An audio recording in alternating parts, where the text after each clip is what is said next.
শুধু জামাত না, এর আগে বিএনপি নেতাও বলেছেন যে মির্জা আব্বাসও বলেছেন যে বাপের আগে ছেলের আগে আগাতে গেলে সেই দেশ আর ভালোভাবে চলে না। তা আসলে হচ্ছে ওনাদের যে বয়স রাজনৈতিক দলের, ওনারা আমাদের বাপ না, আমাদের দাদা পরদাদা বয়সী।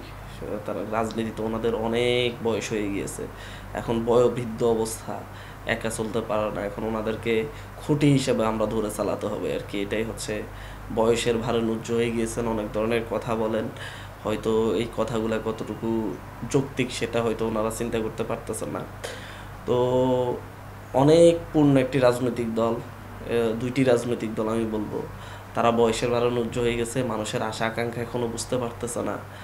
তো এই দেশে কয়েকটি প্রজন্ম, তাদের পরে তাদের যে নেতৃত্ব, সেই নেতৃত্বের পরে আরও কয়েকটি প্রজন্ম ভোটার হয়েছে। সুতরাং হচ্ছে তাদের মাইন্ডসেট বুঝতে হলে তারা আমাদের সাথে কাজ করা দরকার, আমাদের কাছে আসা দরকার আমি মনে করি। একই সাথে যেই বয়োবৃদ্ধ রাজনৈতিক দলগুলো যারা হচ্ছে নিজেদের ভারই বহন করতে পারছেন না, দেশের ভার বহন করা তো দুঃসাধ্য ব্যাপার। তো সেই সকল রাজনৈতিক দলগুলোর জন্য আমাদের দরজা খোলা, ওনারা আসতে পারেন আমাদের সাথে। ইনশাল্লাহ আমরা ওনাদের ভার বহন করে দেশের ভারও বহন করতে পারবো। দেখেন, ইসি তো যেটা করতেছে খামখেয়ালিপনা করতেছে। ইসি এই ধরনের মনোভাব খুবই দেশের জন্য সংকট তৈরি করতে পারে। আপনার দাঁড়িপাল্লা দিতে পেরেছেন, ধান দিতে পেরেছেন আপনি, তাহলে কেন শাপলা দিতে পারবেন না? আপনার সুপ্রিম কোর্টের একটা প্রতীক, যেটা বাংলাদেশের বিচারের প্রতীক, সেটা দিতে তো আপনার কোনো ধরনের ঝামেলা করার নাই। কালার এক্সপার্ট, জর্জ স্যাপ এবং মাইল্ড অন হ্যান্ডস টেকনোলজি সমৃদ্ধ অরিক্স ক্রিস্টাল ওয়াশ আপনার লন্ড্রি এক্সপার্ট। শাপলা নিয়ে যে ঝামেলা করছেন, একই ধরনের ঝামেলা যদি আপনারা জামাতের সাথে করতেন, তাহলে দেশের অবস্থা কী হতো? তারা কি মেনে নিত? তো একটি রাজনৈতিক দল প্রতিষ্ঠার সময় থেকেই যেই ধরনের রাষ্ট্রীয় বিরোধিতা এবং হচ্ছে বিভিন্ন রাজনৈতিক দল বিভিন্ন ইস্টাবলিশমেন্টের যে বিরোধিতার মুখোমুখি হয়েছে, যে বাধার মুখোমুখি হচ্ছে, এটা এনসিপিকে আরও শক্তিশালী করছে। এনসিপি এইসব বাধা মোকাবেলা করেই এগিয়ে যাচ্ছে।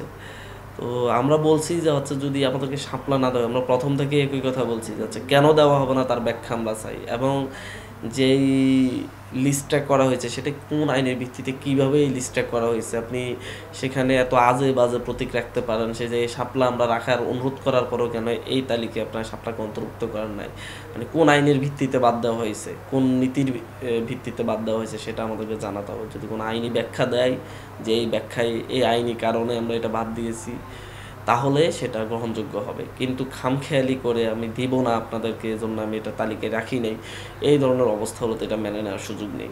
আমরা এই ধরনের খামখেয়ালিপনার বিরুদ্ধে অভ্যুত্থান ঘটিয়েছি। আমরা এই ধরনের যেই এস্টাবলিশমেন্টগুলো রয়েছে তাদের বিরুদ্ধে আমাদের এই লড়াই। সুতরাং এটা শুধুমাত্র শাপলা প্রতীকের লড়াই নেই, ইসির স্বাধীনতা, ইসির যে সার্বভৌম ক্ষমতা, ইসির যে হচ্ছে স্বাধীন ইসি, আমরা যেটা নিরপেক্ষ ইসি চেয়েছি, নির্বাচন কমিশন চেয়েছি, সেটার প্রশ্ন। নিরপেক্ষ ইসি নিরপেক্ষ আচরণ না করলে তাহলে তো আমরা এটা বিরোধিতা করতে হবে।